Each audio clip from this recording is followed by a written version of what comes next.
nice session. It's the first time I'm joining the Motor Tech, but I think really wonderful platform. At least I've gone through the profile of all the speakers. I think in next 2 days' time, it's going to be a good manthan on a very relevant topic. So the participants who are joining this session definitely going to get immense benefit from all these sessions. And of course, a wonderful networking event as well. So can you just connect my screen? So when I was talking to Sagar that what do you expect from me? Because it's a very wide topic. So he said, you will be the first speaker. So I think being the first speaker, I have a responsibility. I believe at least two responsibilities. One is to set the tone of the conference, because all of you have come from different part of India, and definitely you should add some value, some pointers to your own objectives or your operational objectives. Number one, it's working now. And number two is that being the quality leader of Ashok Leyland, who is kind of India's second largest CV manufacturer, and we are having a strong footprint in export market as well. So at least share my perspective of how I look at this today's changing time, and how I feel that the quality function, the quality strategy needs to change with respect to the current perspective which is going in the market. So what views I'll be presenting is purely my views, and will be happy to listen any questions and clarification after that. So before we begin, I think the first thing which comes I think most of you are quality expert here sitting with the automotive industry. So I need not to touch about those basics, but still one slide which I feel very, very apt. What do you mean by quality for a basic common layman perspective, especially when it comes to automotive? So someone asked me which car I should buy. I said, you can buy any car. All cars are very, very good quality. But when you invest on that, you want to make sure that it should meet the purpose. If you're buying a two-wheeler or a car, it should take you from office to home, home to office. You do service once in a year after 10,000 kilometers, in between no breakdown. Basic fundamental thing, no matter how much feature you add, but that basic thing cannot be compromised. So earlier there was a time when we used to talk about defect. There should not be any defect. But what I've seen over a period of time, especially last 5 to 7 years, it's not about defect. It's about discomfort. Any kind of discomfort if your product is giving to the customer, then it's not fit for the purpose. So defect is a very old story. And now I think as a quality professionals, as a quality leader, we need to get into one step ahead and understand that what kind of discomfort your product may provide. And if you are able to understand that and improvise on that, I think it's one, you will be one step ahead in the competition. We have seen various evolution, all of us have seen, right from the time when we were doing 100% inspection. I remember there was a time when all the incoming parts used to be checked 100%. I don't know how many of you of my age, but there was a time 20 years back. Today, I think no OEM is doing any inspection until unless there's a major quality problem. To the time that ISO came and different quality concepts came, Japanese philosophies came, and then quality 4.0. Today, I think AI is a buzzword. We are all a bit of scared about how to use AI rather than embracing it, and we all very clear that it's going to be a game changer. So change is not fixed. It's changes happening every 15, 20 years. But now what I feel that change is happening much faster rate. And that's the reason it is very important, especially the people at 50 plus and those who understand that we embrace those changes in our systems and procedures so that we can always be ahead in the competition and meet the customer requirement. So while we are having a lot of changes, few fundamental things are still consistent. For example, the quality sensitivity. It was there earlier also, it is now today also, but it is customers become much more sensitive for the quality. You talk about these, the digital connect or information empowerment. Those things which are basic fundamental, whether you talk about automotive or you talk about any product. So those fundamental things are still constant across industry, which cannot be compromised. When it comes to the automotive industry, let's talk about my industry where I come is, in terms of the various evolution which has happened, the passenger vehicle industry or commercial vehicle industry, there are certain different attributes also which needs to be discussed, which needs to be focused when you talk about quality for that particular industry. For example, if you talk about commercial vehicle industry, so the attributes of quality or customer preferences will be much different than what you expect from a car industry, passenger car industry, right? Or similarly for two-wheeler industry. So while quality has a great impact on the business, in terms of retention, revenue, and reputation. But India as a lens, if you look at, is still the affordability, safety, all these things are very, very paramount. If you look at specifically on the commercial vehicle industry side, because I come from Ashok Leyland commercial vehicle industry, and the product which we make is actually not for the comfort or luxury. It's basically a kind of machine which our customer uses to make money, to run the business. So recently I was working with one of the CEO of a startup in Bangalore who is a pioneer in EV evolution. He was saying, Sachin, remember, if my one truck gets a breakdown, and he's serving to Amazon, one truck has at least 200 articles which somebody has promised for the birthday, for anniversary to their family. So those 200 pieces will not reach on time. So one breakdown for you, I can say that I supplied you 1,000 trucks, only one got breakdown. But for me, 200 customers have not received that article on time. So 200 promises has been broken down. So it was a very new thing for me, that the importance of the vehicle. Similarly, that's the reason for reliability. Total cost of ownership. If you understand the whole maths, it's very tricky maths. So till the time my customer makes money after buying my product, he will not come for the resale. Similarly, for the driver comfort was one of the things which were completely ignored earlier. But today, if you look at it, has been highly discussed. Today, I have a customer who says I can buy as many trucks as provided to give me drivers. There's a huge shortage of drivers in the industry. So that's the reason you say AC regulations and all these stuff is coming in the market, and driver has become very precious thing in the whole business. So you look at each business had a very different challenges, and it's being a quality professional. Why I'm putting this slide is it's not about only understanding the product attribute. It is very important to understand the entire ecosystem where your product fits and plays a vital role. But I think one thing which I feel among all the quality models is Mr. Kano, one of my favorite. He talks, all of us know about quality models, so I'll not explain about the Kano model. But what this model talks about is something which is luxury today or the premium will become basic over a period of time. So that has been happening. So 20 years back, having a camera in a mobile phone was a luxury. Today, I think if somebody says that I have a mobile phone with camera, people will laugh on that. If every phone has a camera. So it applies for all the products, all the businesses.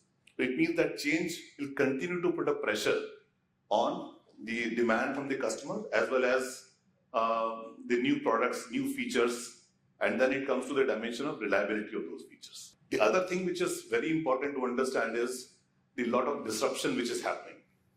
So every day morning we wake up, we look at the economic times and we see something which was not in your to-do list as something which will become a top priority. It could be the trade war, it could be the chip shortages, it could be so many things which is going on, especially in last 2 to 3 years.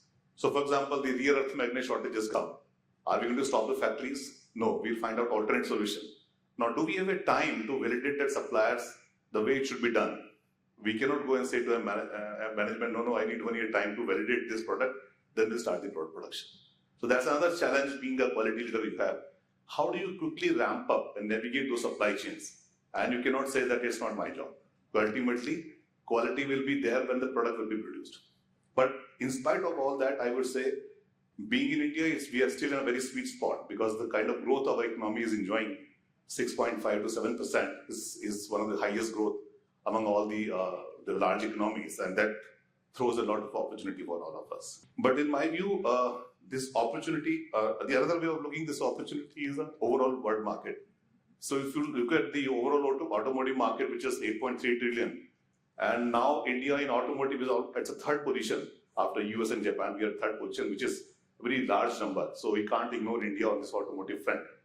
But at the same time, the good news is you look at the component industry going more than 25% CAGR, which is one of the highest rate of it, this thing.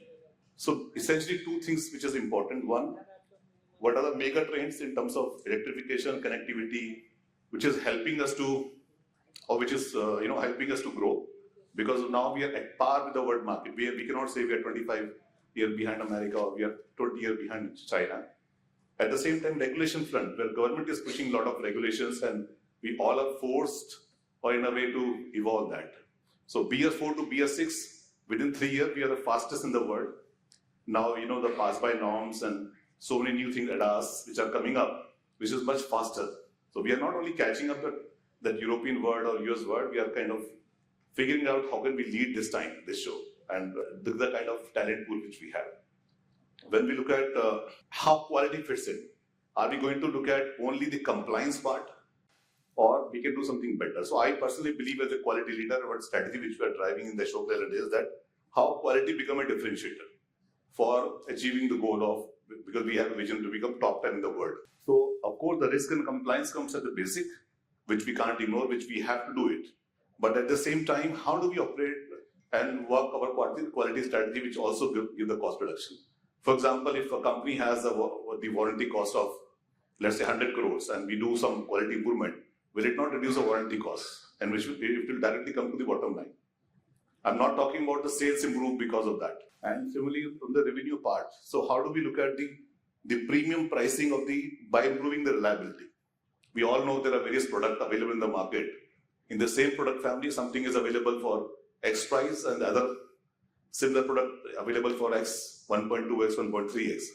And we prefer to buy that because we feel it's a much more reliable product. It could be mobile phone or it could be any of the household item. So can't it be driven by the quality strategies? That's what we are trying in Ashok Leyland. And I think we feel it's a good thing. And that's what we are saying, 2 to 3X in EBIT margin over the 10 years with respect to quality strategy. So I think there's a lot of responsibility on this quality leader. So just look at some of the parallel from the world. Tesla, who actually put up this OTA software, which is very similar to our mobile software, which keep on updating as per the customer need because of a lot of big data available. I think that becomes a USP for Tesla. It's not about the battery or EV, but it's about how they are understanding the customer need and updating the softwares. And I think similar effort I've seen with the next Tata Nexon also. Of course, not at the same scale, but they're doing it. If you look at the Mercedes-Benz, where we are talking about a lot of predictive analysis, which is coming on based on telematics, which is actually helping customer, hey, your vehicle will be having this problem. This is the next service station after 100 kilometers, please go and fix it before it comes to breakdown. Ashok Leyland has same features in all the trucks. So very similar thing, which is in the Indian market space, which is happening and helping customer to actually improve the business, providing more comfort. So if you can see, there are a lot of things which can actually done, which is helping customers to draw. There are some negative examples as well, so we can learn from them. And we look at some of the other benchmarks, how this quality strategy also have a variation different from region to region. For example, if you talk about US, so Six Sigma and various other things which are very popular in terms of defect reduction and all. When you talk about Toyota, Japanese, still the belief on Kaizen is paramount, and which is helping them to differentiate. If you look at the Europe, it's still the engineering precision, the focus is more on the engineering precision. And China, of course, the scale and speed and how they apply digital. But if you look at even India also, while earlier the philosophy was cost first, but I think I can very clearly see the change in the market from cost first to quality plus safety as a differentiator, which has started coming up. I think we are a part of ecosystem, we may not realize it, but I'm sure if you look at the bigger window of 10-15 years, there's a clear shift which is happening in Indian market as well. That's the reason I think we all are able to grow our exports in the other markets as well. Now, if you look at another factor which is coming up in play is the Gen Z preferences. So the kind of preferences Gen Z has is much different than my generation is. So in terms of the spending habit, in terms of the kind of comfort they're looking, in terms of time saving they're looking, is completely different. And that their need plus the technology itself gives a different kind of space where product need to shift today in terms of any product which we are making, especially I'm talking about in terms of automotive. So that's another thing. So people at my age may think that it's not required. I mean, things are working without that itself. But they will say, no, if the technology is available, why not? Please use it. Because it gives me more comfort, more safety, even if it is extra cost. The other thing which I see very quickly changing is the sustainability goals. I remember 5 to 7 years, it was like good to have in your presentation. But today, I think there's no company, big company who can say it's like good to have, it's must to have. Every company has a very clear-cut target. We have a target in Ashok Leyland till 2030. India itself has a target, and you can see list of the company who are working very closely on that areas, which is not only reducing the emissions, but it's also helping to reduce cost to a certain extent. So that's another challenge which, being a quality professional, quality leader, you cannot say that it's not paramount. So which actually leads to various material change, process change, machine change. I mean to deal with that. The other change which I see a big pressure is on technology front. So while technology provides a lot of competitive edge, but what about our own learning curve? How do we comfortable using that use technology? So many things are coming, especially this digital twin, the blockchain and AI. Of course, all of us are using it. I remember I was the last one in my family to shift from the button mobile phone to the smartphone because I was so comfortable with the button phone. That's the typical Nokia 1100 phone. And I was thinking that so much of, I'm talking about 10, 15 years back. Similarly, if you talk about other technologies as well, but actually it can provide a great competitive advantage as well. And I am working with quite a few startups. The kind of work they are doing with using this technology is really, really amazing. So when I look at the automotive space, I say we should look at beyond automotive also and how other companies are providing the competitive advantage. Look at the Apple, how the eye ecosystem they have created, wherein if you get into that Apple, you actually can never come out because you get so used to of that, right? No matter how good their other products are. And look at Amazon, the kind of vast variety, the premium shipping, the cost advantage they are providing it. So these companies which were not there in Fortune 500, maybe 25 years back, but they are today leading the top 10 chart, but having a very different strategy. They don't have any commonality in the strategy, but of course customer is the core focus for the strategy, but otherwise the way they're operating is very, very different. So a lot of things can be learned from these industries as well. The other thing which I see very big change in, we talk about 6M, but I add one more M, management 7M. There's a big change happening on those areas as well. The kind of machines we were ordering 15 years back versus today is completely different. Yesterday I was with one of the suppliers and the kind of digital SOPs I've seen, it was amazing. Each step operator is doing and the video is changing in front of them. So, we know that labor availability is a problem, but the way he solved the problem using the video SOP was very amazing. Similarly, in terms of the measurement systems, the kind of poke-yoke, visual controls, all these things are changing and we can always leverage about it. But if you look at fundamental thing, earlier it was mainly one-to-one system, one person interacting with one system. Then if you see 5 years back, it was one system, one person dealing with multiple systems, one is too many. But today with the digital age, the kind of communication we have, it's like many systems dealing with many systems. And that actually was the concept of the smart factories or lighthouse factories or dark factories, which we actually started talking now, but I feel in the very soon, next 5 years or 10 years, it will be reality in India as well. Of course, some of the big companies still started moving in that direction, but I think that will also change the quality paradigm, and I think we need to embrace on that areas as well. The other thing which I would like to discuss in this is that quality is not about what we are producing within the boundary wall of the factory. It's all about the entire life cycle of the product, right from design to how the supplier ecosystem we have, how we are manufacturing the product, of course, and how we are dealing the aftermarket solutions with the customers, and how we are even doing the recyclability all about.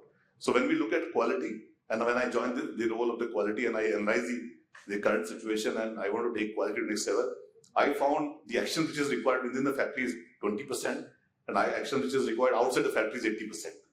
And people were amazed at why so much different thinking, but we started doing that and we see different results, which we might not realize, but customer is realizing on that front. So that's very important, especially the upstream quality front. So if you look at the future now, which I see, which I think all of us need to train ourselves and maybe retrain ourselves in that area. One is the customer experience focus. It's not about the product which I'm making, how good that product is. It's about how my customer is using that product. What is the experience customer has on that product?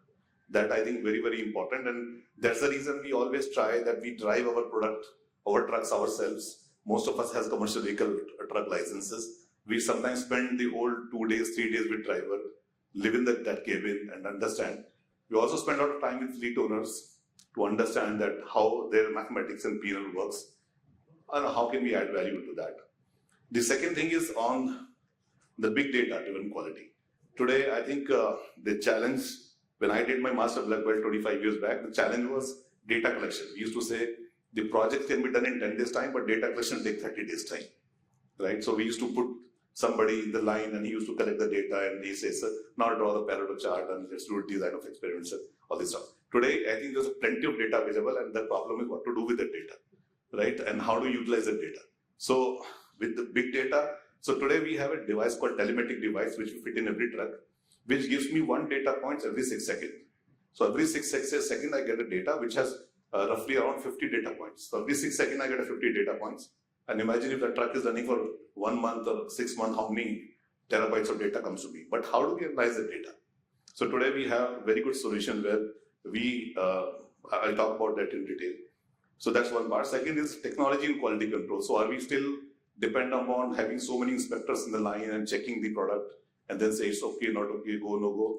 But I think that's not possible with the kind of changes within the line, in one production line. I think we make more than 50 models per day. So every model is different than the previous model. How a person will even remember what torque he has to check, how many bolts he has to check. I mean, it's humanly impossible until unless we use the technology in that area. The fourth thing which I feel is a culture of quality assurance. So how do we make sure from design, right from design especially, how do we ensure that quality has been assured at that point of time? And that required a lot of rigorous validation. I'll show you what we are doing on that front. And last and very important is sustainability focus, right from day one itself, in that area. So quality 4.0 and various other techniques is giving a lot of opportunity, I would say, right from how do we use a big data, and so many things which I think we all are learning. We all are in the process of learning. The expert talk about quality 5.0, 6.0, but I think the 4.0 itself has not been harnessed properly in this one. Some examples from Ashok Leyland. I think I took example from car, but we have similar example from truck, wherein we can pass the aggregate from a particular channel and it can be inspected automatically in a fraction of seconds, which humanly not possible. It will take a lot of time.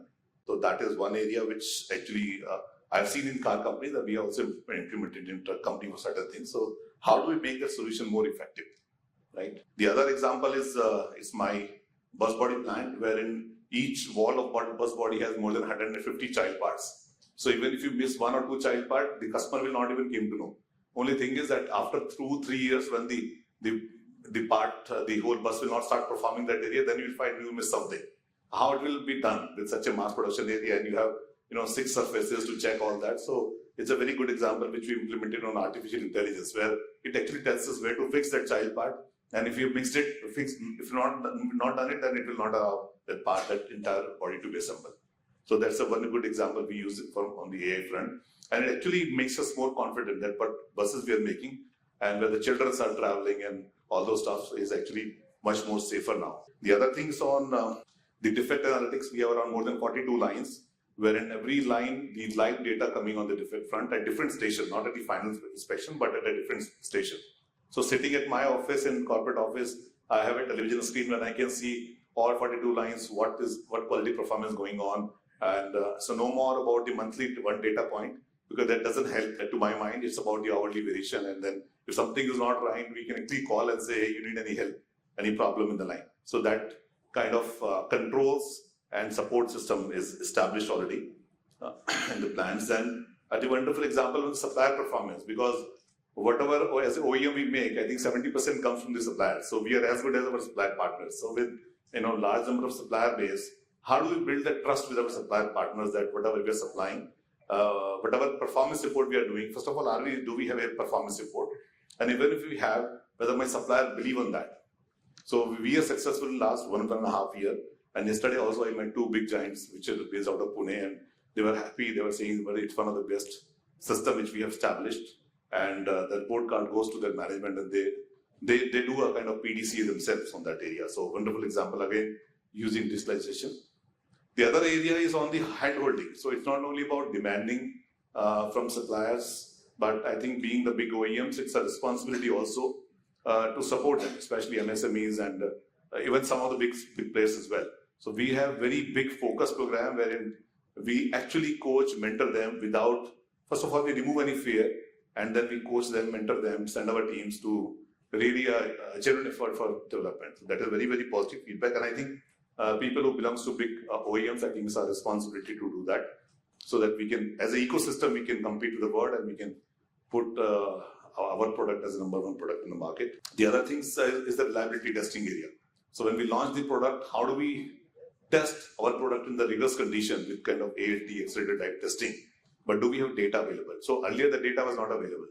And it used to look as a cost, because this testing is a big cost, crores and crores rupees. But today when the leadership team feel, then if you do this testing, and it actually saves a lot of defects coming downstream, and which actually gives more sales, it actually, a lot of belief has come. And now we added a lot of data piece into that, because as I mentioned, with that data coming in, we know that which region, which application is more challenging, so that we can apply in those areas. So another piece of example. So these, some practice at least I have not seen earlier, which we started now, and we started getting the benefit out of that. This is a classic example, as I mentioned, that every 6-second data comes, but how do we use that as uptime solution center? This is a dedicated our own BPO, wherein we can trace each and every vehicle, how it has been operated. Is there any problem? Are the driver operating right? Is that the maintenance has been done or not? And we also can predict the next breakdown with 98% accuracy. So we can sometimes call and say, you have this problem coming, about to come. Next workshop, Vijayawada mein hai, wahan par gaadi rok ke, please take kara dijiye usko. So customer feel like, because if you do proactively, you can fix in 1 hour time. If you make a breakdown, then it will take more than 1 day. So customer feel happy that breakdown se pehle bata diya. And we also said, you made this mistake, that's the reason it is coming. So it's a very good example of, again, using the data and helping customer to make more profits in that area. So if you want to summarize, I think a lot of information has been shared. I was a little quick. I have a flight to catch to Calcutta. So if I just summarize a few points, who have missed some of the slide to take photograph, they can take this photograph, is essentially the quality by design, which I very firmly believe in that area, so that it can actually cut down your 70-80% cost of the downstream.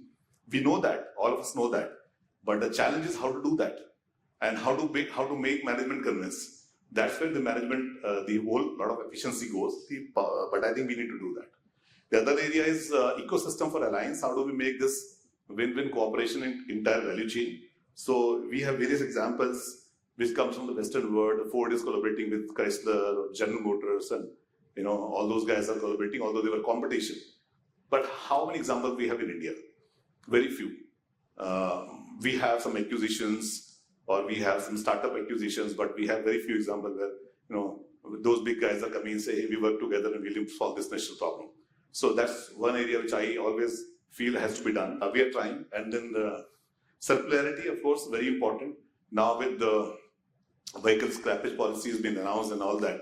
So government has done some bit, but I think alone they cannot do it. We also need to create some kind of ecosystem wherein we can reuse this material. For example, rare earth magnet, if we had a system, probably we could have used a lot of those recycling magnets as well, which would have given some leeway. Then digital transformation, I think every company in India is doing that. But how do we actually connect with that transformation with the problem is the key. Today morning I've seen one example on LinkedIn. He says that the laser cutting has been used to cut the pizza into that 4 and 6 pieces. It's like, overkilling of technology for using a small job. So are we doing that, or we are actually solving some of the customer problems in that area? And reimagine the customer experience, very important. So you can actually, rather than, looking what competition is doing, I think it's better to look at, how do we look at the competition, the customer experience in that area, and we align our strategy with that. And finally, the ESG, which is very important. So you really can do a lot when you're actually designing the product, when you're buying the new machine, or you're buying the new vehicle. I think a lot of things can be done in that area. So I think I see that the team which is sitting in this under this roof has a lot of responsibility and a lot of things which we can change, not only for the company, our company, but also for the nation. And so, that made in India tag can actually start commanding the premium, which, we used to pay for made in Japan and all that. So that all can be done. And this is my last slide. So let's engineer the future with using the quality or custom of the product. And I think we are marching in that direction, and a lot more can be done in that direction. Thank you very much. I think I firmly believe that we can't change those disruptions, but we can always find out our own way to, move things and navigate things in a better way. So thank you very much. I hope this slides and this talk could have had some value to you. Thank you so much, Mr. Goel, for invaluable insights, for sharing invaluable insights with us. Now I would like to invite Mr. Rajiv Jaina, founder 𝗔𝗂𝘁𝗂𝗏 and ex-Bajaj Auto. Kindly come on the stage for a felicitation. Ladies and gentlemen, give a huge round of applause. So any question or anything is that I would love to clarify in my capacity. Anyone has that? Please. The question is, it was wonderful, extremely wonderful. You have covered such a wide range of topics. Quality was the soul, but the entire thing has come out.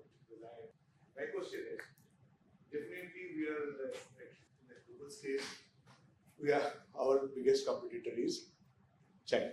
Okay, and then BYD suddenly had come out, and just 2 years back Tesla was the top. Now suddenly, when can I see Ashok Leyland beating BYD And how do you think that it can happen? If that is aspirational. It's a good question. So, I mean, all Indians have this aspiration that we should sometime beat. But actually, I think what I try to showcase in the presentation is rather than the competition focus, I would like to be customer focused. So, for example, BYD. I mean, these buzzwords keep changing. 5 years back it was Tesla, now BYD. After 1 year, 2 years, somebody else will come. Of course, Ashok Leyland is progressing very rapidly. We have a separate company called Switch, who is only working, and we are number one now in buses, EV buses and all that. But the idea is not to, get that beat. We believe actually in creating a conducive ecosystem with our competition also even. And the whole focus is how do we make much better product for the customers, not only India, but all the world. In that journey, of course, we have a dream to become top in the world. We will reach there. We are progressing in that area. But how do we place our product in such a manner so that customers feel that we are the preferred partners? Yes. Beautiful. And you have done how part you have told already. Thank you very much. Is there any other question or anything? Yes, please. You can please sit down. You can sit down. Yeah. I don't know. Am I audible? Yes. Okay, fantastic. Sir, thank you so much. I think this particular presentation, what you have given, seems like I don't have to give my presentation with respect to digital. You have covered everything today. So thank you. One thing which I want to understand is... That's the advantage of being the first presenter. Well, thank you. My question to you is, I saw those particular beautiful slides of you with respect to quality, but with respect to Ashok Leyland managing the digital twin, what percentage of, from your perspective, from the industrial perspective, have you managed to reduce the defects or improve the quality on your side? Okay. So these are all newer technology, and we are not saying that we have pioneered on that, but there's a very focused effort. Digital per se, I believe Ashok Leyland is much ahead than most of the last 10 years. I think that's what I believe, that we are doing much great job in the company. I think he was also new CEO. But digital twin has been tried in two areas. One is on the machine area, wherein there are machines, and how do we make sure those critical machines we understand those machines better using digital twin. Second is our own vehicle itself. So as I mentioned in one of the slides wherein we were talking about, I shown this Uptime Solution Center, which is a big center we have in Chennai, wherein actually we are able to simulate that. I said we are able to predict with 98% accuracy. So that's a very big number actually, wherein it's something similar to digital twin, where we can say different models and how the vehicle is going to behave over a period of time. And that's what fundamentally we are trying to do digital twin. So it's not about implementing technology for the per se of implementing it. It's about looking the solution from what problem we are trying to solve. So that's what I would say. But it's a journey.